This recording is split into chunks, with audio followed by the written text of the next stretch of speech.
Imagine pulling into your own driveway after work, only to have your neighbor storm across the street, scream that you stole your own car, and call the police. Minutes later, you're surrounded by flashing lights and raised voices fighting to prove the obvious truth. "Hands up! Step away from the vehicle!"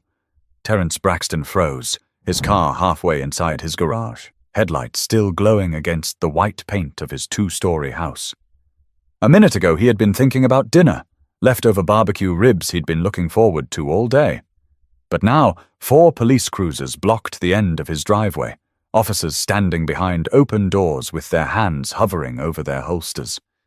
He blinked, disoriented, his first thought not even fear, but confusion. How could this be happening in front of his own home, his own garage, his own car? But the answer came in the form of a sharp, screeching voice cutting across the cul-de-sac. "There he is! That's him! That's the man who stole my car!" Lorraine Pritchard, his neighbor across the street, stood in her yard, waving her arms like she was flagging down an airplane. Terence had barely pulled in before she stormed over, pointing at his silver Infiniti like it was some trophy she had lost at an auction. "That's my car! I just bought it this week!" she screamed, phone clutched in one hand, still connected to 911 dispatch. Terence shook his head slowly, his mouth open in disbelief. "This is my car! My car! Lorraine, what are you talking about?" She didn't hear him, or maybe she didn't care. Her voice rose higher, angrier, dripping with authority she didn't actually have. "He broke into my garage! He's a criminal! Arrest him!" Terence glanced toward his front door. His 14-year-old daughter, Simone, had stepped outside, her phone already recording. Her eyes darted between the officers and her father, wide and trembling. "Dad," she whispered, barely loud enough for him to hear. "It's okay, baby," he said softly, raising his hands just enough to show the police he wasn't a threat. He wasn't even holding his car keys anymore. They dangled in the ignition, the engine still running. "Just keep recording." The weight of the moment pressed down on him. The flashing lights reflected off the garage walls. The entire cul-de-sac had gone silent. Blinds shifting, curtains pulling back, neighbors peeking out like it was their evening entertainment. Terence forced himself to breathe. His chest was tight, his pulse pounding so hard he could hear it in his ears. This wasn't just an argument with a neighbor anymore. This was now a scene where one wrong move, one misinterpreted gesture, could spiral into something irreversible. "Sir?" one of the officers shouted. "Step away from the vehicle, hands visible at all times." Terence obeyed slowly, stepping backward from the garage. His shoes scraped against the driveway, the sound strangely loud in the tense silence. "Look at him! Look at him!" Lorraine hollered, pointing like she was calling out a suspect in a lineup. "That's my car! I just paid cash for it!" Terence couldn't hold back anymore. His voice cracked as he shouted back across the driveway. "You're out of your mind! I've had this car for years! Years! You see that license plate? That's mine! My name is on it! My registration, my insurance, everything!" Simone moved closer to him, her phone camera steady despite her shaking hands. "Dad, they're aiming at you," she whispered again. He didn't look at her. He couldn't. He knew that if he broke eye contact with the officers now, it could be seen as defiance. So he kept his hands raised and his body still, speaking only when necessary. "My wallet is in my pocket," he said clearly, his voice carrying in the night air. "I can show you my license and registration. This is my property. This is my car. I live here. You can check." Lorraine's voice didn't stop. It cut through every word like broken glass. "Don't believe him. He doesn't live here. He moved in recently. I don't care what paper he pulls out. That's my Infiniti. I bought it from CarMax on Monday." Her words dripped with certainty, like she could bend reality just by saying it enough times.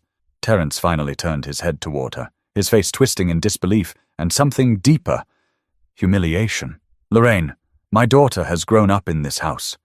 I've been in this neighborhood for 9 years. You've waved at me. You've seen me park this car in this garage every single day. You're lying."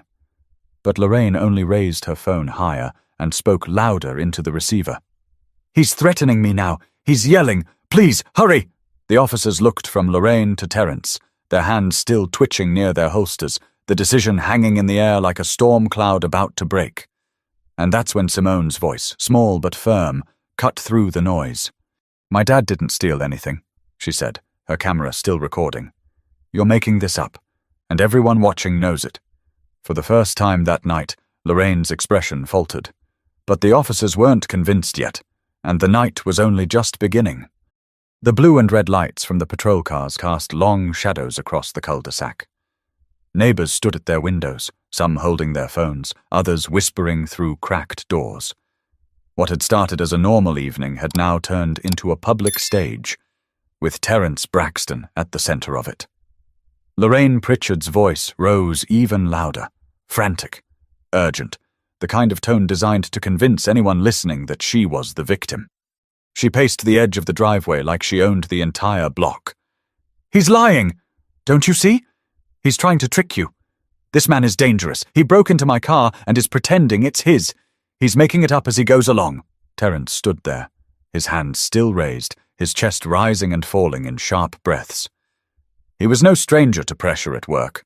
Project deadlines, corporate presentations, last-minute fixes that kept him up at night. But this wasn't a boardroom. This wasn't something that could be solved with a calm explanation and a slideshow. This was his life, his dignity, his safety. "Officer," Terence said, keeping his voice measured. "My wallet is in my back pocket. My registration and insurance are in the glove compartment. Please allow me to show you. Everything matches. This is my Infinity. It has always been mine."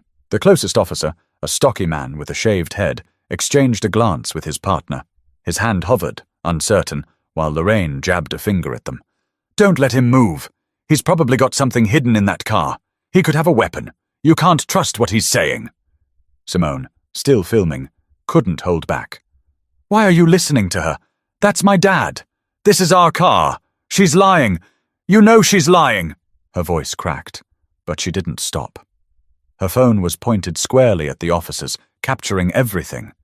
Their hesitation, their doubt, their authority wavering under the weight of one woman's accusation. Terence turned his head slightly toward his daughter, his voice low and steady. "Simone, keep recording. Don't stop, no matter what happens." Lorraine scoffed, folding her arms across her chest, her mouth twisted in disdain. "Oh, please, she's just covering for him. That's what they do. That's what families like this do. They'll lie and lie until you finally realize you've been played." The words hit Terence like a punch. His jaw clenched, but he forced himself not to react. He had seen enough stories in the news, enough tragedies, to know that the wrong movement, the wrong tone, could tip this entire situation into something irreversible. "Ma'am," one of the younger officers finally said, his voice wavering. "Do you have proof of purchase? A bill of sale? Anything that shows this vehicle belongs to you?" Lorraine straightened up, smug, as if she had already won. "Of course I do. It's inside. I can get it. But why should I, when he's standing there with his lies? You should cuff him now before he runs. If you let him grab that paperwork, he'll fake it. People like him always know how to fake things." Terence exhaled sharply through his nose, his patience thinning. He looked directly at the officers. "With all due respect, I have everything you need right here, right now. You don't have to take her word. You don't have to guess. It's in my glove compartment.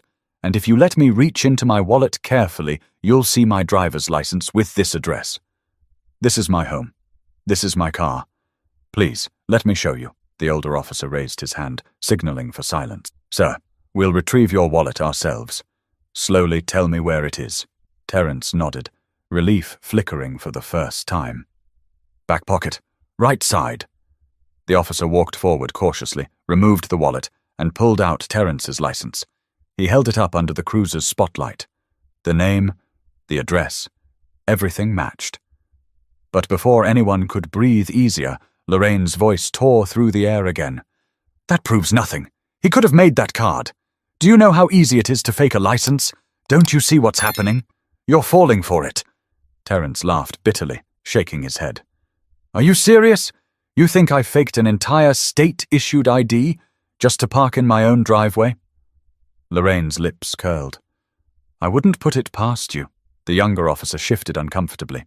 He glanced back at his partner, then at Simone, then at Lorraine, whose face had grown red with fury. The tension was thick enough to choke on. Simone spoke again, her voice steadier this time. "You've seen us here every day. My dad's car has been parked in this garage since I was a kid. Why is she the only one you're believing?" The older officer rubbed his forehead, clearly frustrated. "We're not here to take sides. We're here to sort this out." But the truth was, Lorraine's constant shouting, her absolute conviction, had already shaped the night. Even with Terrence's license in hand, doubt lingered in the air like smoke. Terrence looked at the officers, then back at Lorraine, his voice low, his words deliberate. "You're doing this because you want to, not because you believe it. You want to humiliate me, in front of my child, in front of everyone, but you can't erase the truth," Lorraine sneered, tilting her head. "We'll see." But the flashing lights kept burning against the garage walls, and no resolution was in sight yet. The standoff had reached a boiling point. Terrence stood on his driveway, palms still visible, his chest tightening with every passing second. The neighborhood looked like a stage lit for a play he never auditioned for. Cruisers lined the curb, lights bouncing off the garage door, neighbors whispering in shadows. What should have been a simple moment of arriving home now looked like the climax of a crime drama. One of the officers, the older one with the shaved head, motioned for another to check the vehicle. "Keys in the ignition?" "Yes," Terrence answered quickly, his eyes never leaving the barrel of the flashlight pointed at his chest. The younger officer approached cautiously, leaning into the Infinity. He retrieved the registration from the glove compartment, holding it under the beam of the cruiser's spotlight. His lips moved as he read, his brows pinching tighter the further he went down the page. Terrence swallowed hard. He wanted to say, "See? That's mine. I told you so." But Lorraine's shrill voice crashed through the moment before he could even breathe relief. "He probably forged that too. Don't you get it? This is his game. He wants to trick people into thinking he belongs here." Simone, filming every word, muttered under her breath, but loud enough for her camera to capture. "She's lying. Everybody can see it." The younger officer stepped back toward his partner. "Name matches the license. VIN matches the plate. Insurance is valid. Everything checks." The shaved head officer didn't relax. He looked from the papers in his partner's hand back to Lorraine, whose face burned red beneath the streetlights. "That can't be right," Lorraine shouted, clutching her phone tighter. "I told you I just bought that car. Are you saying I imagined it? I have paperwork inside. Just give me a second to get it." "Ma'am," the officer said firmly, "we can't have you leaving the scene right now.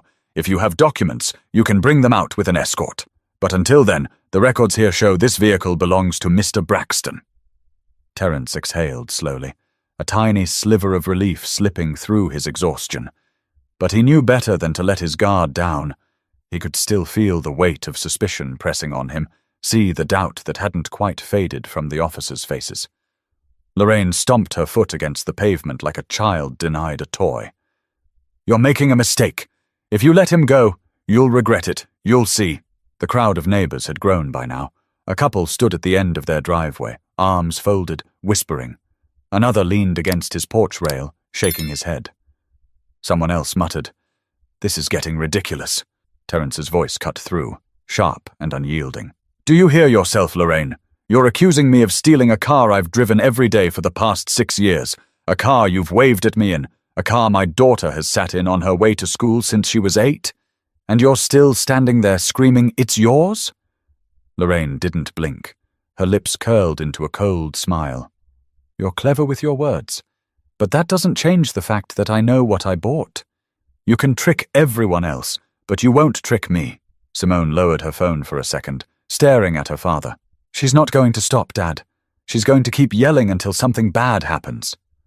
Terrence gave her a quick glance, his voice steady. "That's why you don't stop recording. People need to see this." The officers, still positioned between him and the cruisers, seemed caught in a tug-of-war. Procedure had been followed. The documents were valid. But Lorraine's certainty was like static in the air, gnawing at their confidence. "Sir?" one of them finally said. "For now, we need to confirm this through dispatch. We'll run the VIN against DMV records. Please remain where you are." Terrence's jaw tightened, but he nodded. "Do what you need to do. I'm not going anywhere. This is my home." Lorraine scoffed. "Your home? Please, you don't belong here. You never did. Everyone knows it." The words landed heavy, cutting deeper than Terence expected. He'd worked for years to buy this house, to give Simone stability, to prove, to himself, if no one else, that he could build a life his parents once only dreamed about. And in a single evening, his neighbor had stripped all of it down to an accusation shouted across the lawn. "Dispatch confirms vehicle ownership to a Terence Braxton." The radio finally crackled. The words were clear. Final. For a heartbeat, silence followed. Then Lorraine shrieked, "They've been tricked! You don't understand! He's lying! I know he is!" The neighbors watching began to murmur louder now, their faces registering disbelief, irritation, some even disgust. One man muttered, "She's lost it." Terence shook his head, muttering under his breath, "This is insane." Simone, her phone steady again, whispered, "They know now, Dad. They have to believe you now." But Lorraine wasn't backing down. She stepped closer to the officers, her face inches from theirs. "If you don't arrest him, you're letting a thief get away, and that's on you." The officer raised a hand. "Ma'am, step back." "I won't. You're not doing your jobs. You're protecting a criminal." But even with the truth confirmed, Lorraine's voice kept feeding doubt into the night, and the conflict was far from over. The words from dispatch should have ended everything. "Registered to Terence Braxton." Clear. Undeniable. But instead of relief washing over the scene, the tension only deepened. Lorraine Pritchard wasn't the type to back down, not when her pride was on the line. "Do you hear yourselves?" she barked at the officers, her voice cracking. "You're taking his word over mine? You think a system that can be hacked, that can be faked, is more trustworthy than me standing here telling you what I bought with my own money?" The officers exchanged uneasy glances. But Terence had heard enough. His patience had been tested all night, stretched thin by humiliation and fear. Now he felt anger rising. Not reckless anger, but the kind that came from being treated like a liar in your own front yard. He lowered his hands slowly, still cautious, and spoke with deliberate clarity. "Ma'am, you don't own this car. You never did. Look at the VIN number. Look at the registration. Look at my license. It all matches. You can scream all you want, but the truth isn't going to change." Lorraine snapped her head toward him, her eyes narrowing. "Don't you talk to me like that. You think you can just pull some papers out of a glove box, and that makes you the owner? That's what thieves do. They're always ready with a story, always prepared to make it sound believable." Simone, still filming, couldn't hold back. "So what? You think my dad went out and got fake plates, fake paperwork, fake insurance, and a fake ID? Just so he could pull into the same driveway he's been using since before I was even in middle school?" Lorraine waved dismissively at her. "Sweetheart, you don't understand how the world works. He's fooling you too." Terence's chest tightened at her words. He stepped forward slightly, enough to make his voice carry, but not enough to alarm the officers. "Don't you dare patronize my daughter. She's smarter than this entire circus you've created tonight, and she knows the truth because she's lived it." One of the younger officers cleared his throat, holding up the registration like it was the final word. "Ma'am, unless you can produce paperwork showing you own this specific vehicle, matching VIN, matching plate, your claim doesn't hold up." Lorraine's face twisted, her lips trembling with fury. "I don't need to show you anything. My word should be enough." The older officer shook his head firmly. "That's not how this works. The documents here are valid. Until you provide evidence, Mr. Braxton is the lawful owner." The neighbors began murmuring louder now. A couple whispered to each other on the porch across the street. Someone muttered, "This is embarrassing." Another said, "She's making a fool of herself." But Lorraine only doubled down. "You're all blind. You're all being played. You'll regret ignoring me when the truth comes out." Terence finally let his frustration spill out, his voice sharp but steady. "The only one playing anyone here is you, Lorraine. You've dragged the police into this, terrified my daughter, humiliated me in front of half the block, all because you couldn't handle seeing me drive a car you wanted. Admit it, that's all this is.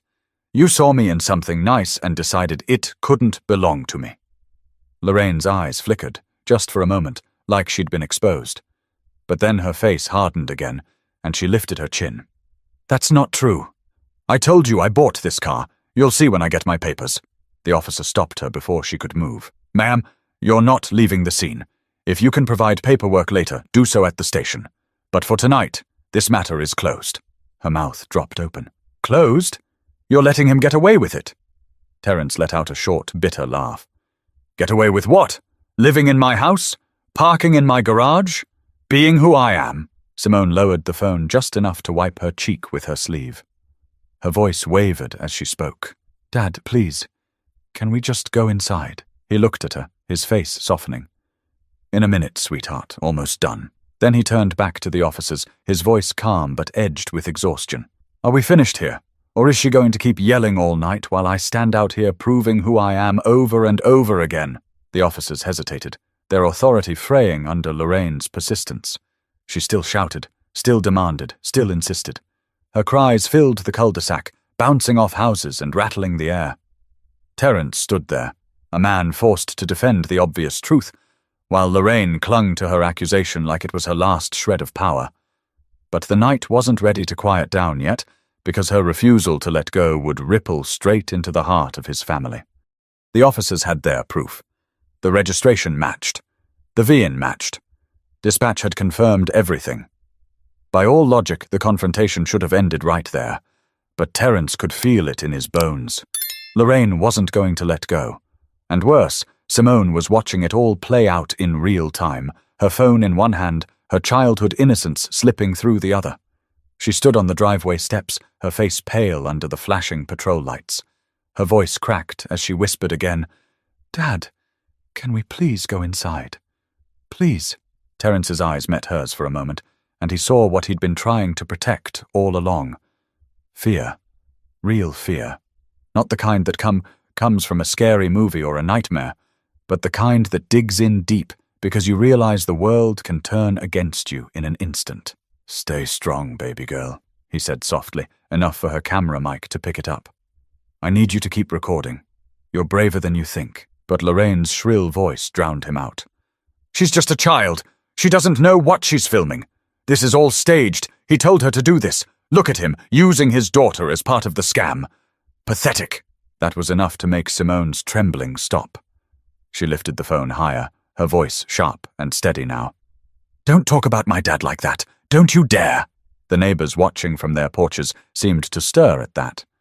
A few even shifted uncomfortably, as if realizing the absurdity of the spectacle. But the officers still looked caught between protocol and the chaos unfolding. Terence took a breath, then spoke directly to the police. "You've confirmed the paperwork. You've confirmed the records. So why am I still standing here like a suspect in front of my daughter? Why am I still being treated like I don't belong in my own driveway?" The younger officer avoided his eyes, glancing instead toward Lorraine, who had now planted herself firmly in the middle of the cul-de-sac, arms crossed like a barricade. "Because," she snapped before the officer could respond, "I'm telling you the truth. I wouldn't make this up. He's lying to everyone, and you're too scared to admit it." Simone's voice wavered as she stepped forward. "You're scaring me. Do you even care about that? You're screaming at my dad when he hasn't done anything. You're making him stand here like he's a criminal. And for what? For a car that isn't even yours?" The silence that followed was heavy. The officers shifted, uneasy. Lorraine scoffed, rolling her eyes. "She's dramatic, just like him, always playing the victim." Terence clenched his fists, forcing himself to stay composed. "Enough, Lorraine. You've made your accusation. The facts don't back you up. And now you're dragging my child through this. Look at her. Look at the fear you've caused. What kind of person does that?" Lorraine didn't answer, but her jaw tightened, her chest heaving with fury she couldn't put into words. The officer holding the paperwork finally stepped forward, his tone sharper now. "Ma'am, we've checked everything. The car belongs to Mr. Braxton. There's no basis for further accusation tonight. If you believe otherwise, file a report and provide your documentation. But this stops here." Lorraine's face twisted, her voice shrill. "You'll regret this. You'll all regret this." Simone lowered her phone slightly, her breathing ragged. She looked up at her father, eyes glassy with unshed tears. "Dad, why do they believe her? Why don't they just—" "Stop her," Terence crouched down slowly, ignoring the officers and Lorraine for a moment, focusing only on his daughter.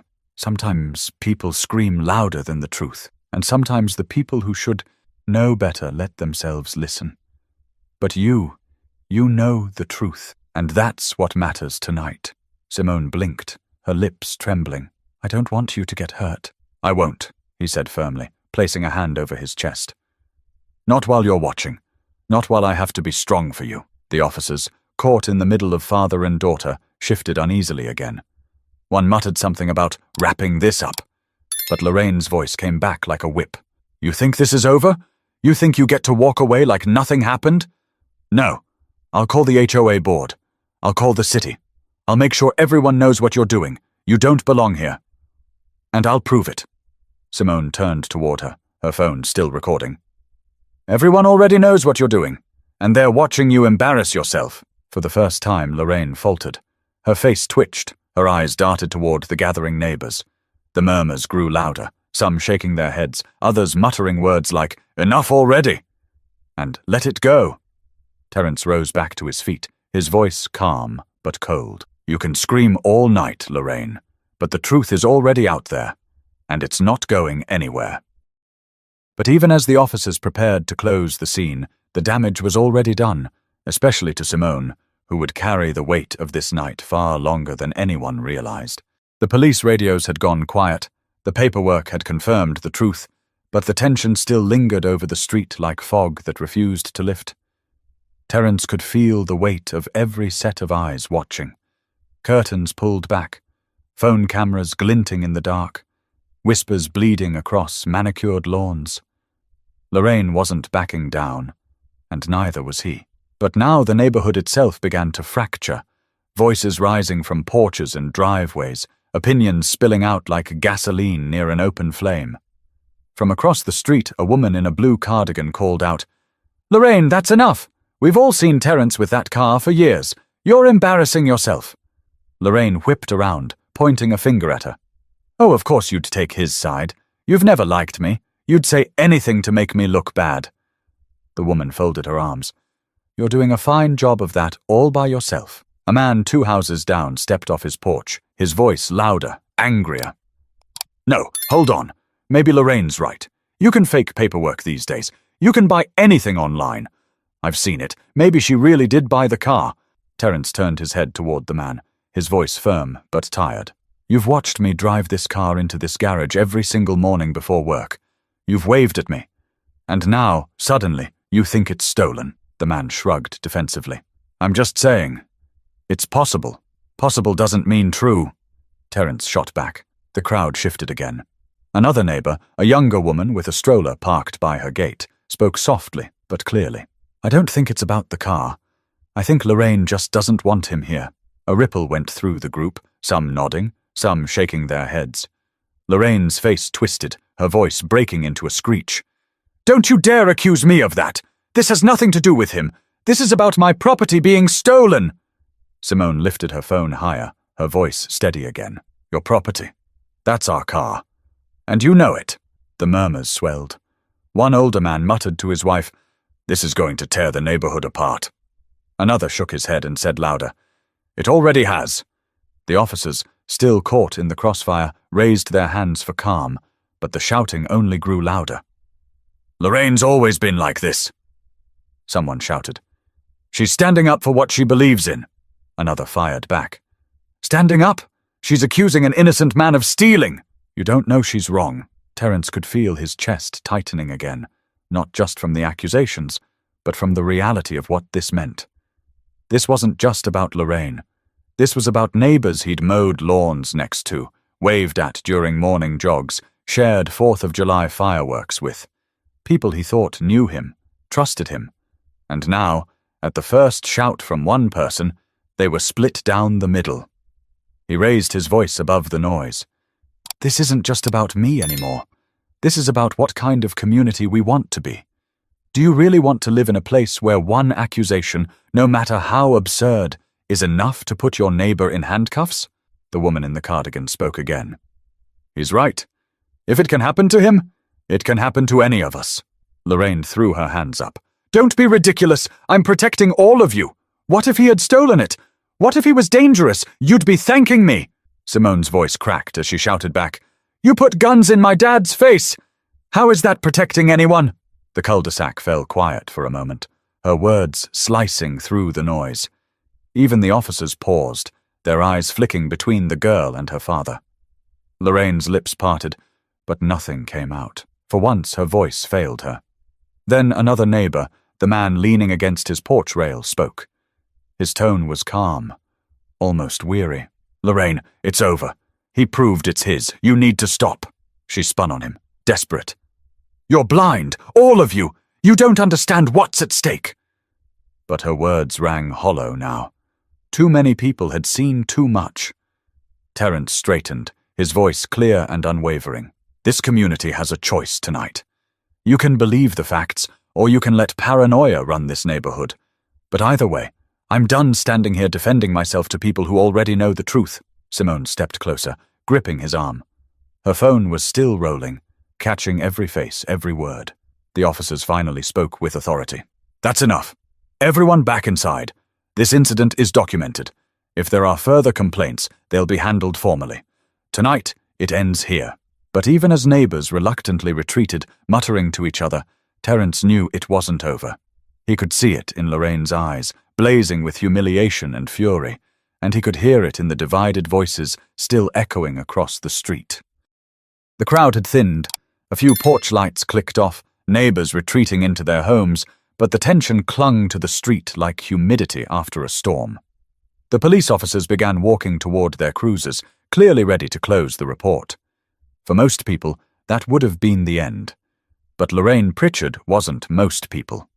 She stood in the center of the cul-de-sac, fists balled, chest heaving, her phone still clutched like a weapon. The embarrassment of being doubted, of losing ground in front of neighbors she lorded over as HOA president, had twisted into something sharper. You think you've won, she spat, her voice raw. But you haven't. Not even close. Terence exhaled, rubbing the bridge of his nose. He had spent nearly an hour being treated like a suspect, his daughter forced to witness it. He just wanted to get Simone inside, shut the door, and leave this nightmare behind. But Lorraine's words stopped him. Lorraine, he said, his voice tired but edged with warning. You need to stop. It's over. You've made your accusations and they didn't hold up. Go home. Her laugh was bitter, jagged. You really think a piece of paper means anything? You think flashing your little documents and IDs changes the fact that I know the truth? Simone, still gripping her phone, finally snapped. The truth is you lied, and you almost got my dad killed for it. Her words hung in the air like a slap. Neighbors who had lingered at their windows flinched. Even the officers paused near their cars, looking back. Lorraine's face tightened. She jabbed a finger at Simone. Don't you dare talk to me like that, young lady. Terence's voice sharpened instantly. You leave my daughter out of this. You've already done enough damage tonight. The older officer stepped forward again, irritation showing now. Ma'am, we've confirmed everything. You've made your report, but the vehicle belongs to Mr. Braxton. That's the end of it. But Lorraine shook her head violently, her hair falling loose around her face. No, I won't let it end here. You don't understand what's at stake. Terence raised an eyebrow. What's at stake, Lorraine? Your pride? Your reputation? You called the cops on your neighbor because you couldn't accept the truth. That's all this is. Her eyes flashed. You think you're so clever, but I'll get the board involved. I'll call a special meeting if I have to. We'll review your residency. We'll look into how you bought this house, into your finances. I'll make sure the whole neighborhood sees what kind of man you really are. The words struck Terence like ice, not because he had anything to hide, but because he knew the kind of power she wielded in the neighborhood. HOA letters, fines, nuisance complaints. It might sound petty to outsiders, but here it could ruin daily life. Simone let out a shaky breath, her voice trembling but firm. Why are you doing this? Why can't you just admit you're wrong? Lorraine turned on her with a sneer. Because I'm not wrong. You'll see. Everyone will see. The younger officer finally raised his voice. Ma'am, that's enough. You've been given a warning. If you continue making false claims, you could face consequences. I suggest you go back inside before this escalates further. For the first time that night, Lorraine hesitated. Her bravado cracked slightly under the weight of authority, but she wasn't ready to give up. She pressed a hand against her chest, her voice dripping with self-righteousness. "I'm just trying to protect this neighborhood. If none of you appreciate that, then maybe you don't deserve it." Terence shook his head, his voice low but carrying across the street. "Protecting people doesn't mean terrorizing them. It doesn't mean humiliating them in front of their children.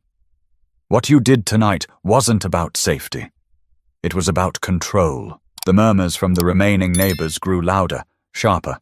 "He's right," someone whispered. "She's gone too far," another muttered. "This is the last straw." Lorraine heard them, and her face drained of color. For years she had wielded her HOA position like a sword, sending notices, dictating lawn heights, enforcing trash schedules.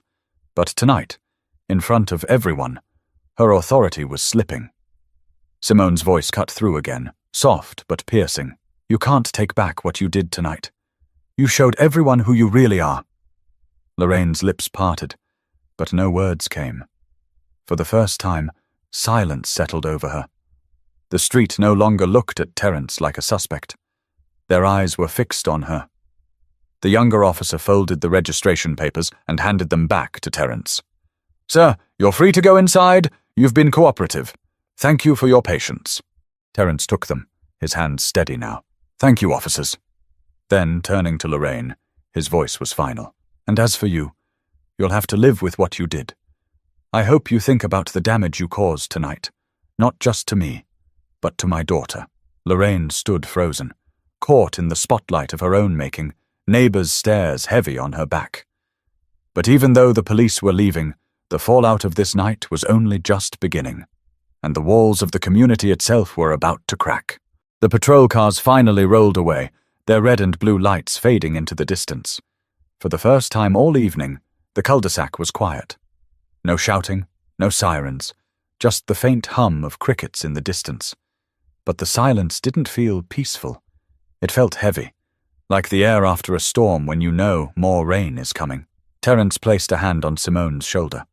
"Come on, baby girl. Let's go inside."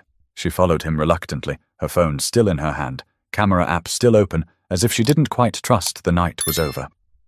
He gently pushed the garage button, and the door rumbled shut, closing them off from the stares of neighbors who were still watching from behind curtains. Inside, the house felt different. The familiar living room with its warm yellow lamplight no longer offered comfort. Simone sank into the couch, hugging her knees, her phone resting beside her. She hadn't cried earlier, not in front of Lorraine, not in front of the police, but now her eyes burned, wet and unblinking. Terence sat down across from her, his hands clasped together, his knuckles white. For a long moment, neither of them spoke. The silence between them wasn't awkward.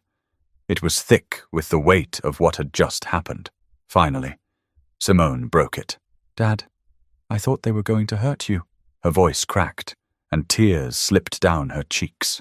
"They were pointing at you like you were a criminal." Terence swallowed hard, his throat dry. He wanted to tell her it had never been that serious, that she was safe, that everything was fine now, but he couldn't. He refused to lie to her. "I was scared too," he admitted, "more than I can explain. But I had to stay calm because you were watching. I needed you to see that panic doesn't solve anything, even when it's unfair." Simone wiped her cheek with the back of her hand. "Why does she hate us so much?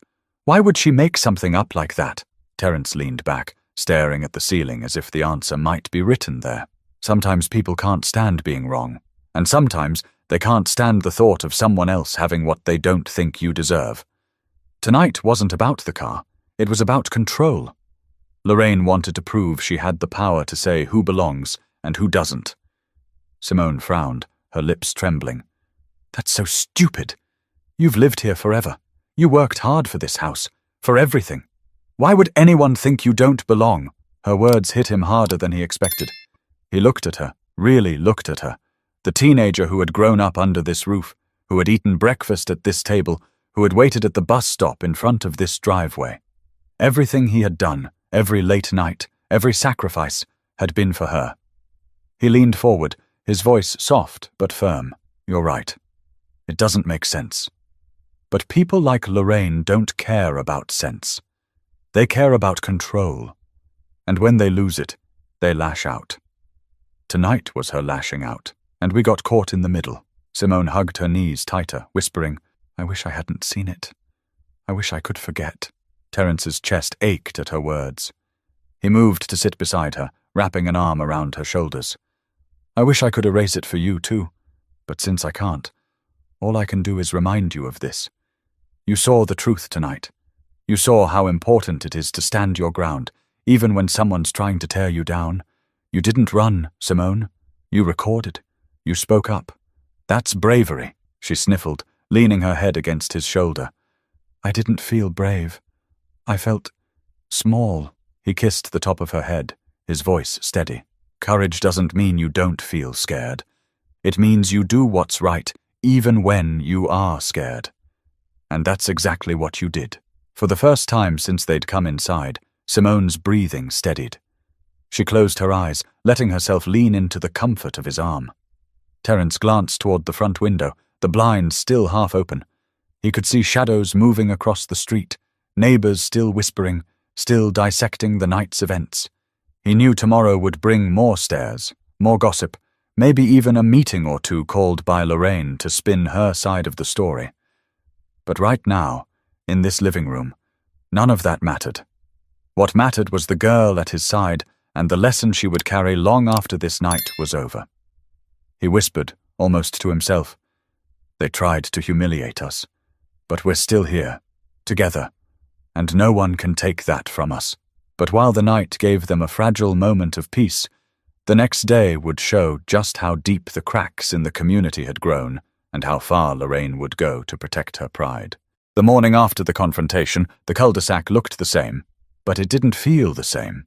The lawns were still neatly trimmed, sprinklers still ticked rhythmically, kids still pedaled their bikes down the sidewalks, but beneath it all, something had shifted.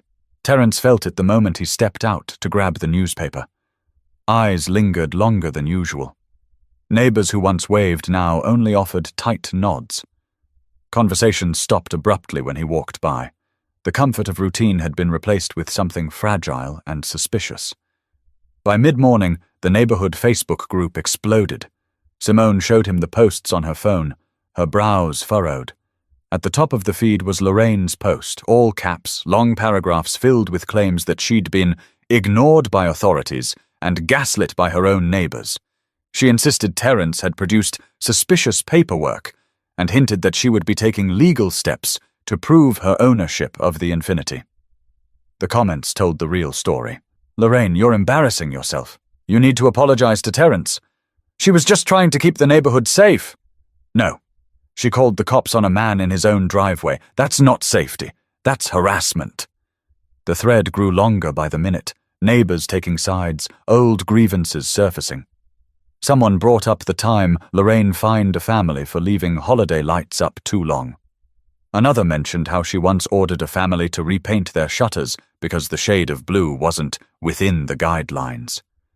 Simone read them out loud, her voice a mix of disbelief and frustration. Dad, people are finally seeing her for who she is. Look at this one. She's been power-hungry for years, now it's catching up to her. Terence sighed, rubbing his temple. It doesn't undo what she did to us last night. I know, Simone admitted softly. But at least people are standing up now. It's not just us. That afternoon, a neighbor knocked on the door. It was the woman in the blue cardigan, the same one who had spoken up against Lorraine during the incident. She held a plate of muffins awkwardly, her face a mix of apology and concern. I just wanted to say, she began, I'm sorry you went through that. It was wrong. And it wasn't the first time Lorraine has gone too far. People are talking about calling for her resignation from the HOA board. Terence blinked, surprised. Resignation? The woman nodded. She's alienated enough of us that it's possible. Last night crossed a line. Too many people saw it. Simone's eyes lit up with a flicker of hope. Do you really think it could happen? The woman gave a small smile. We'll see. But don't think you're alone in this. People are with you, even if not everyone says it out loud. After she left, Simone turned to her dad. See, something good might come out of this. Maybe she won't be able to hurt anyone else. Terence wanted to believe it. But as the hours passed, Lorraine doubled down online. She posted again and again, long rants, screenshots of text messages with board members, claims that she was being silenced. Her words grew more frantic, less coherent, but some neighbours still defended her, insisting she had been misunderstood. By evening, the Facebook group had become a battlefield. Arguments raged in the comments. People unfriended each other over disagreements. A few suggested calling a town hall meeting to address the incident. Simone scrolled through it all, shaking her head. It's like the neighbourhood split in half overnight. Some people get it. Some people are still making excuses for her. Terence put a hand on her shoulder. That's what happens when people are forced to choose between comfort and truth. Some will always pick comfort. It's easier. She looked at him, her voice quiet. What about us? He smiled faintly, though the weight in his chest remained. We don't have that luxury. We live with the truth. That night, as he sat on the porch with the plate of muffins untouched beside him, Terence thought about how quickly everything had shifted. For 9 years, this neighbourhood had been his sanctuary. Now it felt like a chessboard where every move was being watched, judged, twisted. Across the street, Lorraine's blinds were wide open, her figure pacing back and forth. She stopped occasionally to peer outside, as if daring him to look back. Simone joined him, sitting cross-legged on the porch steps. Do you think she'll stop? She asked. Terence shook his head slowly. No. Not until she feels like she's won something. And the problem is, people like her never think they've won. They always need more. Simone leaned her head against his arm. Then what do we do? He stared across the street, at the house that had become the source of so much chaos. We keep living. We keep standing up for ourselves. And we make sure people don't forget what happened. That's how you fight lies, by refusing to let them bury the truth. But Lorraine wasn't finished, and the pressure she felt from the community would only push her to go further, no matter who she hurt next. The following week felt like walking across cracked glass. Every step was careful, every glance uncertain. The neighbourhood wasn't the same anymore. There were quiet alliances being formed, silent lines being drawn. For Terence, each day meant pretending things were normal while living under the shadow of what had happened.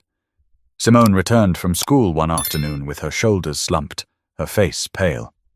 She dropped her backpack by the door and sank into the couch without a word. Terence sat beside her, sensing something heavy. What's wrong? He asked. She hesitated, twisting her fingers together. Kids were talking about us today. Someone's mom must have told them. They said you almost got arrested for stealing your own car. Her voice cracked at the last words, like saying them out loud made them sharper. Terence's chest tightened. He wanted to rage at the unfairness of it, but he took her hand instead. People love stories more than facts. They'll repeat whatever they hear, even if it isn't true. That doesn't mean we let it define us. Simone's eyes filled. It's not fair. I don't want people to look at me like that. Like I'm part of some scandal. He pulled her close, wrapping an arm around her shoulders. I know, but you have to remember something. Truth doesn't need defending every second. It stands on its own, even when people twist it. Our job is to live in a way that makes the truth undeniable. And last week, you helped do that. She looked up, her brow furrowed. How? By standing there, by recording, by speaking up when you were scared. People saw that, Simone. You showed more courage than most adults do in their lifetime. That's what people will remember, even if it takes time. Simone let out a shaky laugh. I didn't feel brave. Bravery rarely feels like bravery in the moment. Terence replied gently. That evening, the HOA board sent out an email announcing a special meeting. It didn't name Lorraine directly, but the subject line read, Discussion of Leadership Conduct.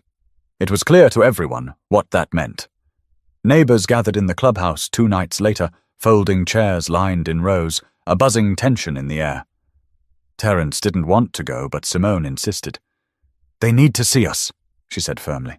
They need to see we're not hiding. When they arrived, whispers followed them, but not the same whispers as before. These were softer, almost apologetic. A few neighbours even stopped them to offer kind words. "We're with you," one woman said. "You didn't deserve what happened." The board meeting was tense. Lorraine arrived late, clutching a thick folder of papers, her face set in stone. She tried to speak, launching into the same accusations, the same insistence that she had been protecting the community. But this time, the room wasn't buying it. One neighbor stood up. "You lied. You humiliated a man in front of his child. You endangered him. That's not leadership. That's abuse of power." Another added, "We've all seen Terence with that car for years. What you did wasn't about safety. It was about control. And it stops tonight." Lorraine tried to argue, tried to shout them down, but the more she spoke, the more isolated she became. The very authority she had clung to for so long slipped from her hands. By the end of the night, a vote was called. The majority sided against her. She was removed as HOA president. Simone squeezed her father's hand so tightly it hurt. She whispered, "She can't hurt us anymore." Terence didn't smile, but he nodded. She hurt herself. "We just told the truth." When they returned home, the house finally felt lighter. For the first time since that night in the driveway, Terence believed they could breathe. But he also knew the scars would linger. On Simone, on himself, on the entire neighborhood that had been forced to confront where blind loyalty and prejudice could lead. He stood at the window later that night, looking out at the cul-de-sac. Lorraine's house was dark, curtains pulled tight. For years she had been the loudest voice on the street, but now silence wrapped around her home. Terence whispered to himself, almost like a vow. No one should ever have to prove their humanity like that. The lesson was clear. Pride, unchecked, can destroy reputations, friendships, even communities. But truth has a way of standing tall, even when shouted down. And courage isn't always loud. It can be a teenage girl holding a phone steady while her world shakes. So if there's anything to carry from this story, it's this. Stand by the truth, even when it's uncomfortable, even when it's dangerous, because lies only win when silence protects them. And to you, the viewer, never underestimate the power of speaking up, of standing beside those who are unfairly targeted. Your voice can be the one that tips the balance toward justice.